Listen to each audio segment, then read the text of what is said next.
ప్రియమైన తల్లిదండ్రులారా, మనము భక్తి పరులమై ఉండి, మనము దేవుని పట్ల భయం కలిగిన వారమై, మనం భక్తి కలిగిన వారమై ఉంటే ఖచ్చితంగా మన పిల్లలు అలాగే ఉంటారు.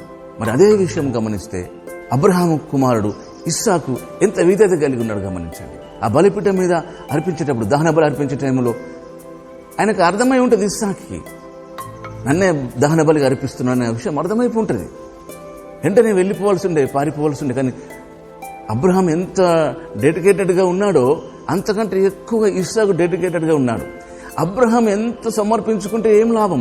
కుమారుడు పారిపోతే ఏం చేయగలడు అక్కడ? ఒకసారి ఆలోచించాలి మీరు ఈ విషయం. కుమారుడు కూడా అబ్రహాం లాగానే ఆలోచించాలి. ఎలీషా ప్రవక్త లాగానే గేహాజీ ఆలోచించాలి. అబ్రహాము ఆలోచించినట్లుగా లోతు ఆలోచించలేదు, కానీ ఇస్సాకు ఆలోచించగలిగాడు. దేవునిలో లేదు సమస్య, మనలో సమస్య ఉన్నది.